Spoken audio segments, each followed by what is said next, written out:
après le retour de Jésus. Et comment reviendrait-il? Nous terminons avec 2 Thessaloniciens 1, au milieu d'une flamme de feu. Le Seigneur Jésus apparaîtra du ciel avec les anges de sa puissance. Vous vous rappelez que ce Seigneur Jésus est le même que celui qui est sur cette croix, a porté les feux de votre jugement et de mon jugement. C'est le même Jésus qui est devenu notre sacrifice et qui revient.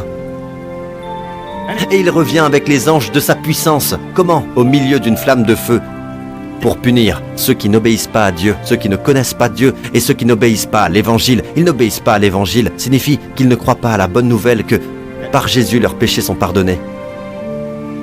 Ils sont occupés à essayer de se rendre justes au lieu de recevoir le don de Dieu et de dire merci. Les disciples n'avaient donc pas tort, mais ils ont pris de l'avance. Ne faites pas la même erreur que Jacques et Jean. Ne transposez pas notre âge de la grâce dans le futur. Le feu va arriver. Mais nous ne sommes pas dans cet âge. Je dis simplement que ce n'est pas le moment. Peu importe à quel point nous devenons mauvais. Peu importe à quel point nous devenons mauvais. La bonté de Dieu nous conduira à la repentance.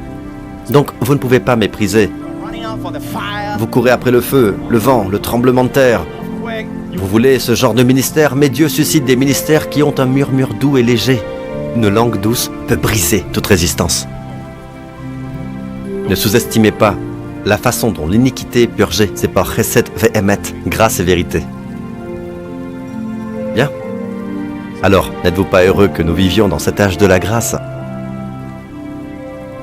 Mon ami, si vous êtes ici et que vous n'avez jamais reçu le pardon des péchés, en effet, Dieu a tant aimé le monde qu'il a donné son Fils unique afin que quiconque... Et vous faites partie de ce quiconque. Vous êtes inclus dans ce quiconque. Quiconque croit en lui ne périsse pas, mais ait la vie éternelle. La vie aionos, la vie qui se poursuit et qui continue à se perpétuer. Si c'est vous, vous n'avez jamais reçu cette vie, vous n'avez jamais reçu le pardon des péchés. Cette opportunité vous est offerte dès maintenant. Croyez au Seigneur Jésus-Christ et vous serez sauvés ainsi que votre maison. Si c'est vous, faites cette prière maintenant de votre cœur. Dites « Père Céleste, merci pour ton amour envers moi. Merci d'être mort sur la croix, Seigneur Jésus, pour avoir supporté les feux de mon jugement et de les avoir évacués complètement. Merci d'avoir crié « Tout est accompli ». Il n'y a rien que je puisse y ajouter. Tout est fait, accompli. Je t'aime, car tu m'as aimé le premier. Je proclame, Seigneur Jésus, tu es mon Seigneur, tu es mon Sauveur.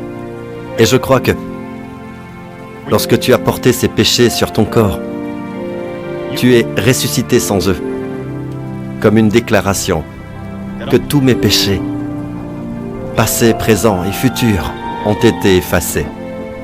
Merci Seigneur Jésus, tu es vivant aujourd'hui, mon grand prêtre, mon bon berger qui veille sur moi et me guide. Rien n'est trop petit pour ton attention dans ma vie. Merci de m'aimer. Au nom de Jésus, tout le peuple dit Amen.